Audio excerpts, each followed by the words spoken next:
Booze, ba-dee, ba-dee. Hello. Hello, I'm not doing that. What are you even doing? I mean, I think you're a Yeah, weird rapper. not beatboxing. I'm still getting over bronchitis, so I'll skip the beatboxing.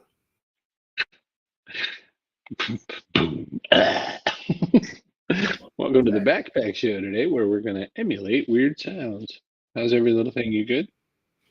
I'm good. I'm on the mend from bronchitis, like I said, so my voice is still a little bit shot, but I think it's better than last time. So let's catch up. I Mm. know you've been doing research on interesting stories. Yeah, let's do that. Hi everyone, Tim Kitzer from NBA Jam and NFL Blitz, welcoming you to The Backpack Show. Your hosts, Chris Brogan, Kerry Gorgone, Boom Shakalaka. Backpack Show. Who'd you look at today? DJ Cumberbund. We rent goats. That's an interesting one. It's weird. We both looked at something we don't normally. Celtics tonight for you sports ball fans who play sports. Hi, Dan. Or who like watching the sports, I guess. Sports ball people tend to like sports, right? This, if they win this is a sweep. It is 4 games won in a row. This will be their 18th banner to hang in the Garden, the new fake Garden. And this is one of the first times since I think the 1950s since they've swept. But Dan's in the comments, so Dan would know this detail, and I do not. More a baseball guy, but yeah, there's every chance he would know. Hello, Leslie, parents, Chloe. So yeah, I started with that. So Apple and OpenAI have made a big deal. They're going to do a whole lot of slicing and sliding GPT into the Apple products, but they've sworn up and down that they're not going to use your data to train them. And believe me, that just like they also swore that they're not going to use your, they're not going to listen to you until you ask them nicely to. Sure, just like your phone doesn't listen to you. That's what I'm saying. So I've got to assume that the minute they slide GPT into their devices, including Siri, that you're just going to be on it. But that brings me to another storyline because Microsoft announced weirdly, like Satya Nadella was up there and he goes, "Hey, we've got this cool new thing called Recall that's going to remember everything you've ever done on your PC and make it really easily searchable. Don't you guys want that?" And the world said no. For good reason. No. I think it's bad enough that we see tweets from like 20 years ago surfacing and ruining people's lives and careers. Let's not get back into private conversations, searches, and stuff, unless it's for something really, really bad. We can all agree certain categories of things, really, really bad. But everything else, leave it alone. I mean, on the one hand, I just watched there's like an almost 2-minute video from the WWDC for Apple, where in which they were showing some of the cool new things they can do. And there's a feature that I heard them. This is like talking back and forth to Siri, which if you've talked to Siri even a few times, you're like, that's not smart person. But what they're promoting is like, for instance, you can say, "Hey, can you look through those photos I just uploaded and give me good labels on them?" That alone would change my life. How many photos do you have in your photo roll and all or so on your machine that are just like DSC 592009? All of them? It's thousands of them. So I just think in a world where that could be a possibility, that would be a very useful tool. Anything else they were showing, I was like, whatever. But when they were like that was cool. I think you're going to see the same sort of trade-off people have made for their mobile phones, like taking and collecting a lot of data. People are worried about it, but only to an extent. And a whole bunch of people don't care enough to make a fuss because they like the convenience of being served up hyper-relevant ads or suggestions based on their location or that kind of stuff. I think you'll see the same with AI, where it's like, all right, fine. So someone's going to know that like an airbag deployed in my face because now I'm asking it for like recovery tips or whatever, stuff like that. But I think they'll take it for the convenience. Ooh, what are we looking at? I'm gonna show you. NPR says I love this story. Why you shouldn't worry about invasive Joro spiders. What I like about the whole story is that don't worry about these invasive spiders. That's it. That's the whole story to me. Just like, in what world? I'm worried. I don't care what they say. I feel the same way. I feel like it just sort of sounds like, there's probably no chance this is going to fail. Like anything you would categorize as invasive, I think is potentially problematic. The use of the word is, you know, meant obviously to be controversial in that context, but it just makes me immediately think that their premise is wrong, that I should be concerned. And I agree with Joe. I'm Joel. Sorry, Joe. I'm pro spider as well. Like I think they eat bugs. They're great. I just look at the spider picture and look at it and be like, nah, don't even sweat it. It's fine. Look at that guy. Look, spiders are great. I just don't want them inside my house, which has happened. I also don't appreciate them. I'm on like a third floor situation, and they have made a very nice sort of like cliff spider dwelling in the windows outside. The windows do not open up top, so I can't like get rid of them. It's pretty gross. It's want to like sit in your little um, alcove or whatever and drink your coffee, and you're looking at like the circle of life take place with spiders and flies.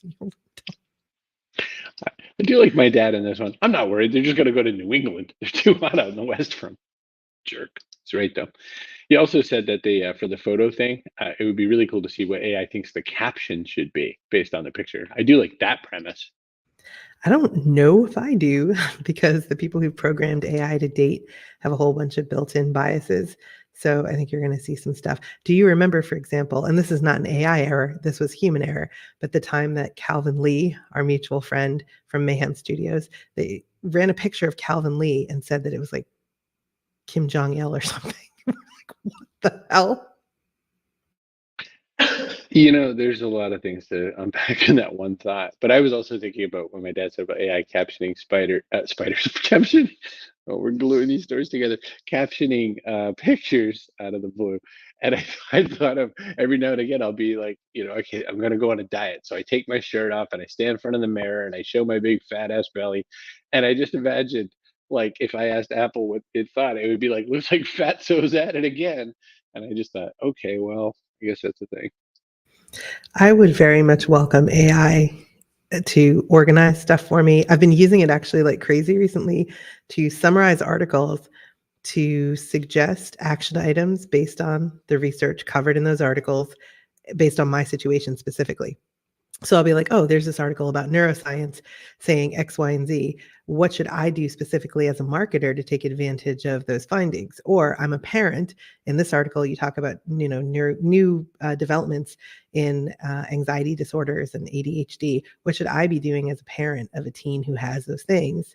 And it will spit that stuff out. I'm just using it all the time now as like a sort of support, like a life augmenting thing.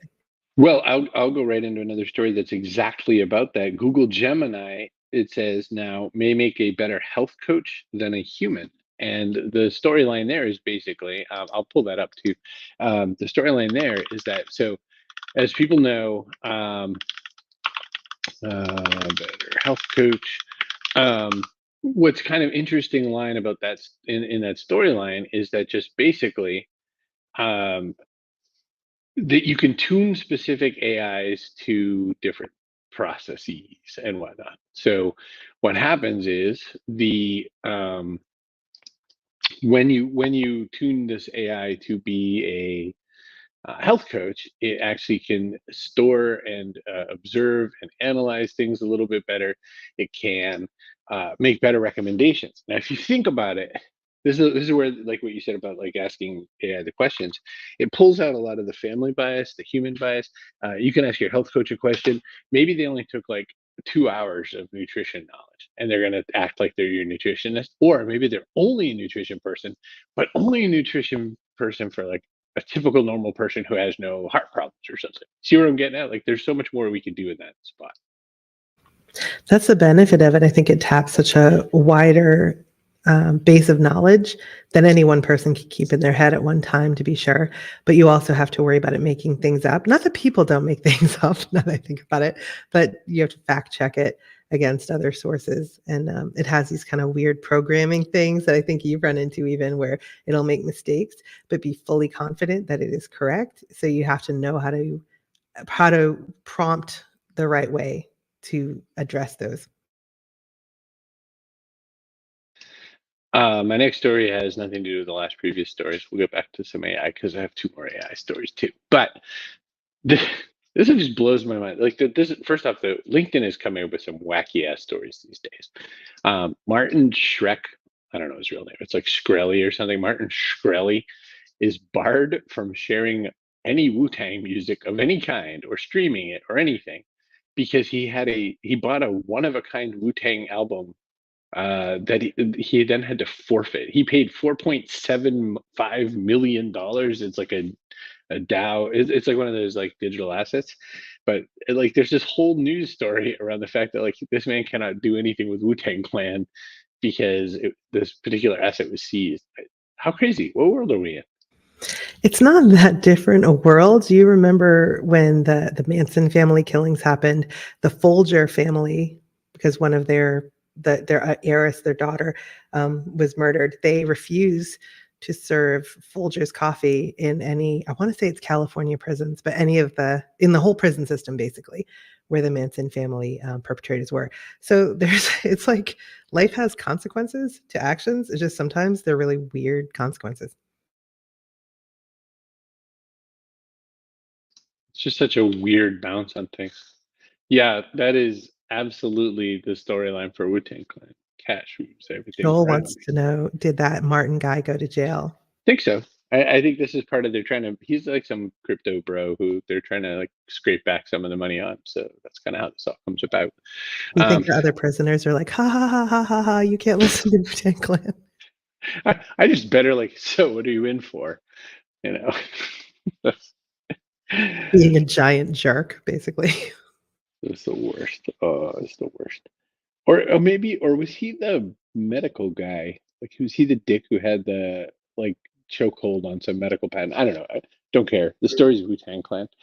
Um, Speaking of interesting stories, weird stories, NASA had to apologize because they accidentally broadcast as part of a training thing.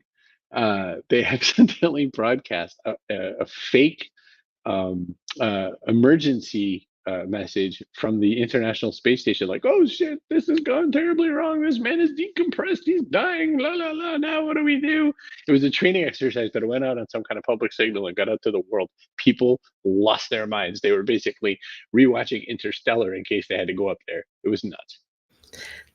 They must have just been watching too much Saturday Night Live, like with the sketch of the people broadcasting to school children and all these horrible things happen.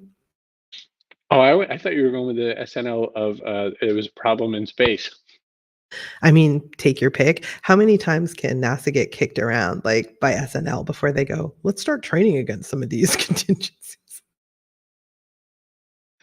I just have just a funny image of who had to record that, like, because Dan makes that kind of stuff. Dan could be somewhere in a room going, "Mission Control, we have a little problem here." Oh, I'm blown up like a balloon. Well, it's like War of the Worlds, like that big broadcast that freaked everybody out in the 40s. Oh, Dan says that Martin Shkreli is an American investor and businessman convicted of financial crimes, for which he served 6 years in federal prison and was fined over $70 million. And also he can't play Wu-Tang Clan stuff anymore. But Dan, what was the crime? Financial crimes. Financial crimes. Yeah, he changed the commas. He was one of those people that doesn't put the pennies in on the thing. He tore the mattress tags off. Mm-hmm. I saw this news story about saying that there's a watch group, a think tank, whatever you call those things, that's checking to make sure that diversity is. I just copy pasted. Let me look. There was this. What was my story? I was just gonna say. This think tank group looks at television shows and counts the diversity. Like, is this all just a bunch of white people? There's a lot of white men, blah, blah, blah. Counts all the diversity. They said, well, it's trending down. And I thought about that. I was like, oh, that's not good. And then I thought, wait a minute. Is TV even a cultural touchstone anymore? I think so too, Joe. Is TV a cultural touchstone, yes or no? Like, is it important? Like, is that where people go to get their info? Because I feel like they go to YouTube and TikTok. Yes, but some of that content originates on TV. So you'll have like little pieces of The Daily Show or little pieces of The Colbert Report, stuff like that would end up on YouTube and TikTok. So partly, but I don't like we've talked about this before, but I don't think there is anymore the same level of universal culture that there used to be. So whether it's TV or any other channel, you have these little like microcosms. I mean, it's half the problem, not to get all philosophical in a morning show, but half of the problem in this country and others that are really polarized is that people can just get their steady diet of like one-sided, super biased information from one side or the other and never see anything that doesn't align with their worldview. So I don't think there's universal culture in TV or anywhere else, but I do think there's like cultural zeitgeist around certain shows, like Bridgerton, for example. A bunch of people talk about that, or we found a weird little pocket of the internet that really cares about the Gilded Age on HBO. Like, I don't know. Yeah, so yeah, there is cultural impact, I guess. Well, let's do dancing first. It was a pharma thing. He increased the price of an anti-parasitic drug and anti-malarial medication. What a dick! Oh, and the HIV, that's the one, but for 4,000%, from $17 to $7.50. What a dick, honestly. Yeah, and Wu-Tang Clan. So I feel like that's gonna get him. He's gonna get in trouble. I feel like it looks like I have shadows under my eyes. Well, I mean, you did for a while. Oh, thank you. I just deleted my train of thought. So yeah, culture and touch point, and Deleted. It's one of the two dragon shows. It's either the Amazon one or the Game of Thrones one that's running. Remember how they're running some dragon show and no one cares anymore? They said next season the dragons are going to have more personality, and I thought, noted. That's what was missing, was more personality. So if you're talking about is it House of the Dragon? Shoot, I can't remember. So it's the precursor to Game of Thrones. And my whole problem with it from like the beginning was that you already know what happens at the end of Game of Thrones. If you care enough about the story to have any interest in that series, you know what happens. So it sort of sucks. Like, at least you think you do. You know the broad strokes. Maybe there's some little surprises about stuff you think happened or that history captured incorrectly, but mostly you do. So it's hard to find the stakes in that show to begin with. I can promise you the problem I had with it was not that the dragons did not have enough personality. Well, like a lot of things, you need to know that it doesn't matter what you and I think, because it is House of the Dragon showrunners giving the dragons more personality in season 2. Ryan Candell had to say to actual other grown-ups that we're going to talk about the challenges of bringing their dragons to life as they go to war. Proof of concepts usually blah, blah, blah. This is a real long article about the fact that animated dragons needed a little more personality. I just want to, let's just end it. Ask ChatGPT to summarize it for you. Dan says House of the Dragon will be adding Cousin Oliver. That is an age-gated joke. That is all I have to say about that. But that is hilarious. Cousin Oliver. I'm sure they've done the same thing on other shows, but like, I think my kids would be hard-pressed to name a show at all that they cared about. I guess Thomas the Tank Engine when they were tiny, but get a little older than that, and there's nothing. They started getting into games, and that was it. That's what they talked about: Fortnite, Five Nights at Freddy's, Roblox, and like mini and micro games from there. It is interesting when you said Thomas, though, because someone somewhere had to be like, "Oh no, they replaced Ringo Starr with George Carlin," and then someone else was like, "Oh no, George Carlin to Alec Baldwin." But like for every one of those where someone was upset that one left and one came, someone else was like, "Oh my gosh, Alec Baldwin's here." So just had that conversation. I actually love George Carlin. I love them all for different reasons, but George Carlin was probably my favorite. And then of course my British friends are like, no, Ringo Starr, but it's just a cultural divide we just can't bridge. I also like that they had to swap it over from the fat conductor to Sir Topham Hatt, because the Americans are sensitive about that sort of thing. That was so uncool. But how can you judge Sir Topham Hatt? There's like literally nothing to do on Sodor. That's it. Just eat, pretty much. So what's a dude supposed to do? I always wondered too, like he and his wife were always late for something, heading to something. It was always train related. So like, why did they ever sack anybody? That's true. Well, probably because there are not a whole lot of people on the island from which to draw, like small labor pool.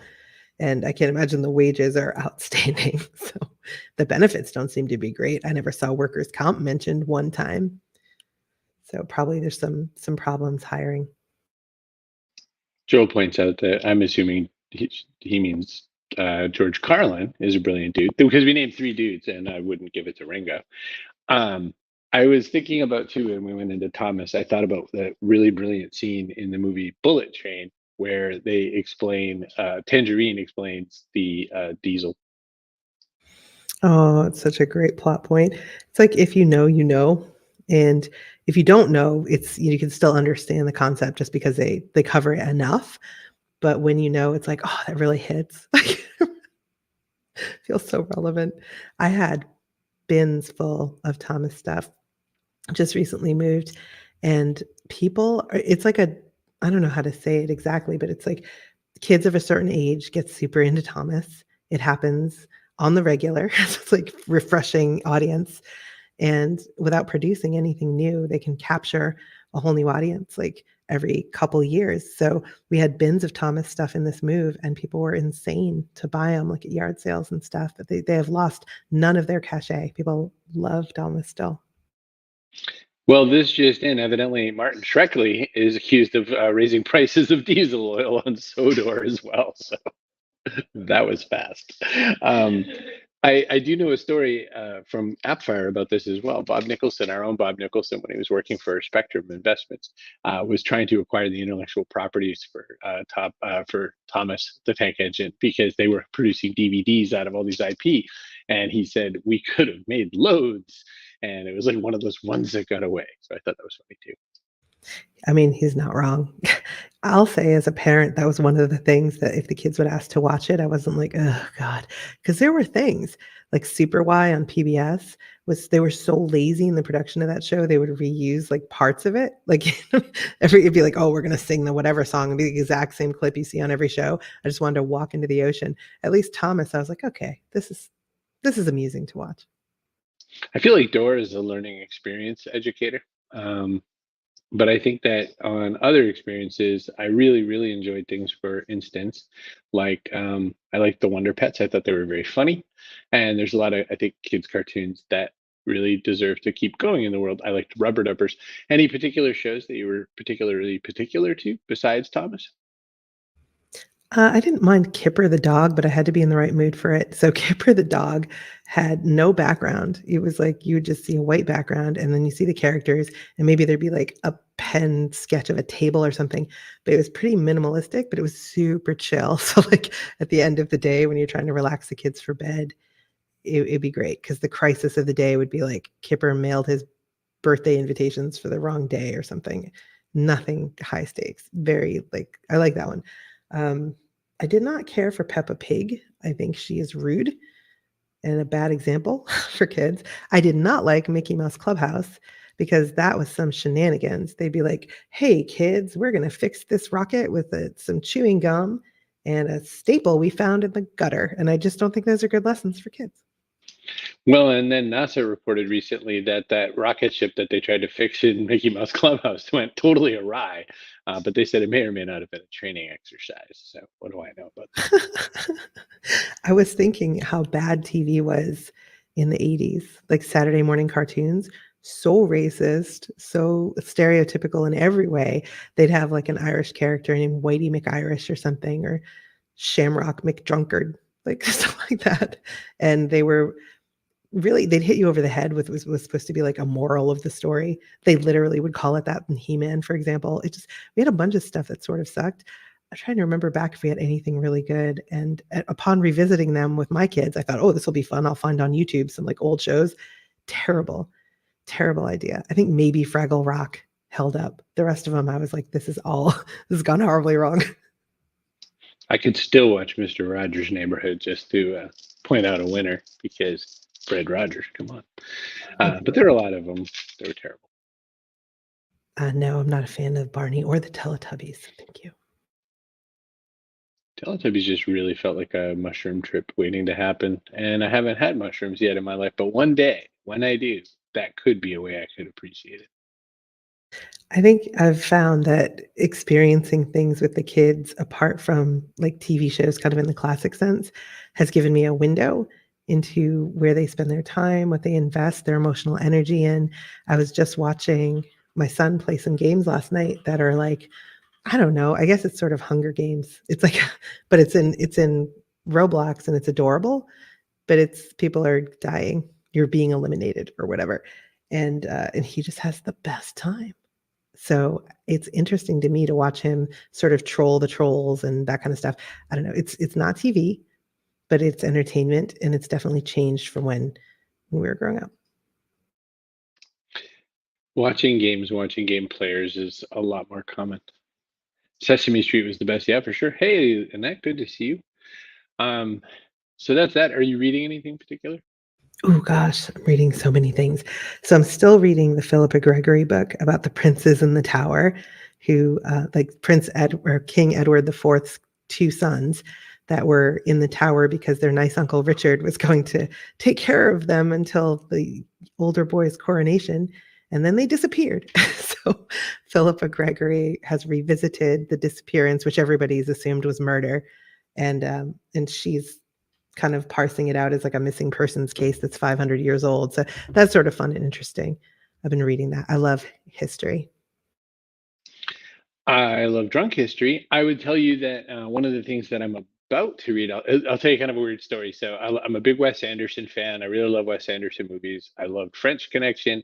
And so someone put together this book called An Editor's Burial. And what it is a collection of certain New Yorker articles and other things that kind of inspired the writing group that was in the Wes Anderson thing.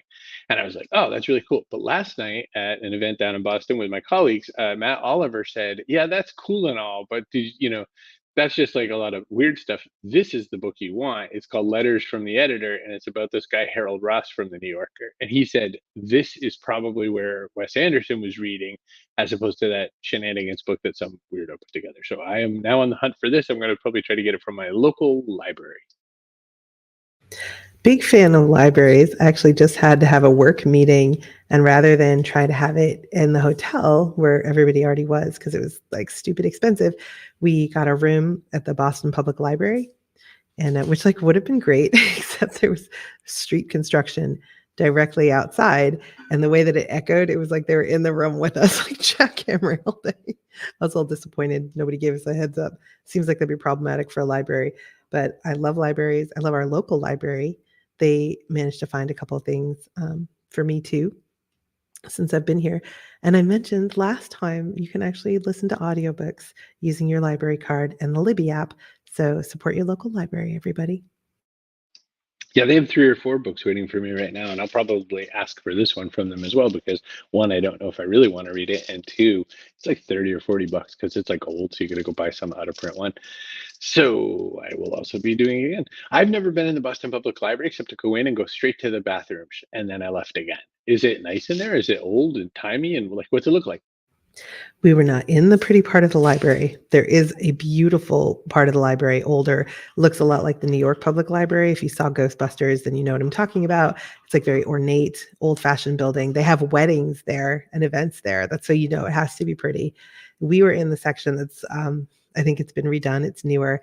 So we're in this like really basic mezzanine conference room, not the pretty part, but there are pretty parts to be had. We were actually in the language section, which was sort of fun. So we had like one of my colleagues is from Poland, and we had to walk by the Polish section to go to our room. So it's pretty cool. But it's an alternative if you need a meeting space. Look into your local public library. They're very reasonable. In some cases, they're even free. You just need to like make a reservation to hold the room. You may recall that we also interviewed one localish area sugar mama to come to a local library, and that would be Leslie. And we went to the Newburyport Library because it's a little prettier. It has more facilities than the local town library. So that was quite interesting too, is that we were able to do a backpack show there, although the setup was a little weird. We were in a study room, like for small groups who just want to sit there and, I don't know, do hash out work and basically not annoy everybody in the library. The Newburyport Public Library does have a very pretty, like slightly bigger conference room. I just felt bad taking it up for 3 people. I will not feel bad next time. I'll just do it next time. I mean, we looked like we were in there doing a drug deal anyway because we were receiving all kinds of maple sugar and stuff like that. I look like Kingpin because you had like the fisheye lens on, and It was like the least flattering video angle that we could have ever managed to make. It was terrible. I apologize. I apologize to you, Planet Earth. We have to run the show off or whatever. So who's going to be person of the day? Oh, and here's our person of the day. Kaboom! I really think there can only be one person, don't you? I don't get a vote, do I? Oh, yeah. It's Dan. So, Dan, you're going to have to go figure out where a grocery store is. You're going to have to grab an apple, steal it, run right out of the store really fast. You bite right into that apple. You don't even have to clean it. Totally fun. Slice it up with your brand new apple slicer and enjoy that thing. Is there a new apple slicer in your life? The one I had was inadequate. So yes. Inadequate apple slicers. It happens to all of us. Join us again this coming Friday on the Backpack Show, where we will do some more shenanigans. We don't have guests for a while. We did it on purpose. We wanted to, really connect right with you, talk to each other, kind of look at news stories and all that. If you have news stories you want us to bring to the show, that is cool. I'm totally down with it. And I think it's a great opportunity. But if you're also enjoying these shows and there's some topic you really wish we'd cover, just drop us a message and we'll do that. One topic I really thought would be kind of fun to cover, although it's a little risque. I thought, what if we I have an angle on it. It's kind of dirty, but we could.